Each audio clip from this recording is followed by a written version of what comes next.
बिस्मिल्लाहिर्रहमानिर्रहीम। सब दोस्तों, वीरों, भाइयों, सज्जनों, बेलियों, मित्रों, अस्सलाम वालेकुम। खिदमतगार फाउंडेशन जहाँ गम वहाँ हम, जहाँ जहाँ गम वहाँ वहाँ हम, इंशाअल्लाह इंशाअल्लाह इंशाअल्लाह। जिस तरह मेरिया मावां ते भैनां आ रही ने राशन लैन, उस तरह इंशाअल्लाह उन्होंने अल्लाह के हुक्म नाल अल्लाह के फजल के नाल दिता जा रहा है और दिता जाता रहेगा इंशाअल्लाह। जिस तरह लोग आराम के सुकून लैनगे राशन लभदा रहेगा इंशाअल्लाह और सब नूं लभेगा। जिन्नी मेरी गुंजाइश है या जिन्ना मेरे को बजट है मैं उहदे हिसाब नाल टुरन डिया वां और मैं टुरदा रहांगा इंशाअल्लाह। जहाँ तक मेरी खुद अपनी जेब वेली नहीं होंदी मैं चलदा रहां। ते ऐ साडे बाजी जी आए ने, इन्हां दे दुख शरीक हुंदे आ, इन्हां को पुछने आए किस तरह आए ते कदे वास्ते आए। जी मेरी भैन कदे वास्ते आए हो? राशन वास्ते। कित्थों आए हो? लैनो पारों आए हो तुसीं सादक दी। तुहाडे मियां की करदे ने? तुहाडे मियां नूं हार्ट दा मसला, काम नहीं करदे। अच्छा अच्छा। कितनी देर तो? 4-5 साल हार्ट दा मसला। बच्चे कितने जे? 3 बेटियां 1 बेटा। बेटा की करदा है? बेटा 2 साल है। बेटियां वड्डियां ने? 3 बेटियां। बेटियां पढ़दियां ने? माशाअल्लाह। ते उन्हां दी पढ़ाई दा खर्चा किस तरह अफोर्ड मेरी भैन करदी?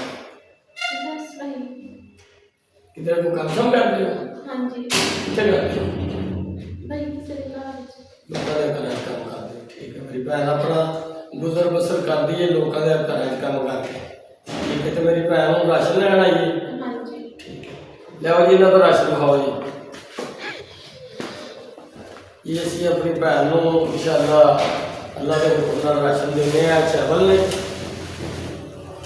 चीनी है जी, साबुत मसर ने, चनिया की दाल है, बेसन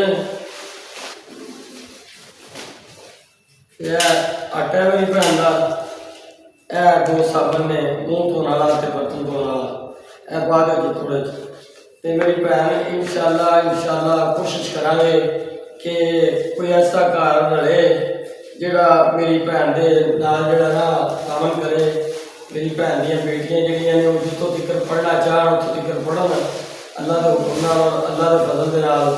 असीं भी कोशिश करांगे इस रमज़ान तो बाद असीं जिन्ने जोगे होइए असीं अपनी भैन की जरूर खिदमत करिए, जरूर मदद करिए। और जिहड़ियां साडी भैन दीयां धीआं ने, वो साडियां भी धीआं ने।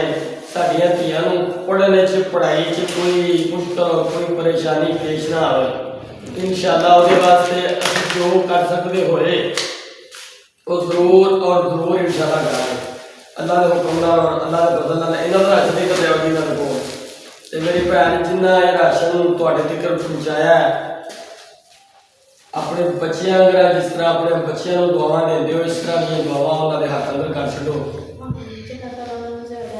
आमीन जी आमीन। अल्लाह पाक उन्हां नूं जिंदगी दे, तंदुरुस्ती दे।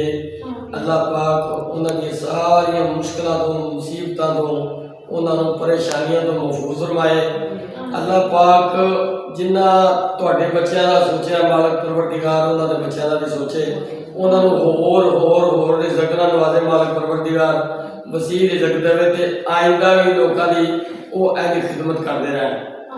आमीन सुमा आमीन इलाही आमीन। पाकिस्तान जिंदाबाद। अस्सलाम वालेकुम।